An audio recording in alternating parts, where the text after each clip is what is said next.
ఏమండి, నీతిమంతుడు అయితే ఎవరి దగ్గర తలదించుతావా? మనం ఏం తప్పు చేసినప్పుడు ఖచ్చితంగా తల దించాలి, దించాల్సిన పరిస్థితులు వస్తాయి. నువ్వు తల ఎత్తుకోవాలి అని అంటే నువ్వు నీతిమంతుడివై ఉండాలి. నీ జీవితంలో సెలరేగుతున్న తుఫాన్లకు కారణం ఎవరి వల్ల జరుగుతుంది? నా కుటుంబం ఇట్లా ఉండడానికి కారణం నేనా, లేకపోతే నా కుటుంబంలో ఎవరైనా ఉన్నారా అని ఆలోచించవలసిన విషయం ఈ రోజున. యోనా దేవుని పట్టణానికి వెళ్ళకుండా వెళ్ళిపోతే వాడలో ఉన్న వాళ్ళందరూ ఇబ్బంది పడ్డారు. ఒక విశ్వాసి తప్పిపోతే కుటుంబాల కన్నీళ్ళు ఏరులై పారతాయని పరిశుద్ధాత్ముడు ఈరోజు నీతో మాట్లాడుతున్నాడు. నువ్వు నీతి తప్పిన పని వలన వెళ్ళమన్న చోటకి దేవుడు వెళ్ళమన్న స్థలమునకు నువ్వు వెళ్ళకపోగా నీ ద్వారా జరిగింది ఏమిటాయనంటే కుటుంబంలో కన్నీళ్లు తీసుకొచ్చి పెట్టావు. 3 రోజులు ఉపవాస ప్రార్థన చేసింది చేప కడుపులో ఉన్నాడు.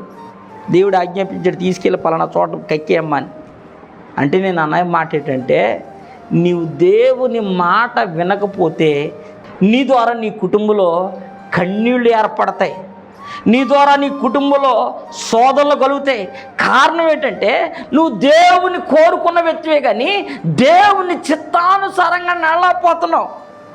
ఏమిటి దేవుని చిత్తం అంటే నీతిమంతులకు జయము కలుగునన్న మాట మహాఘనతకు కారణం.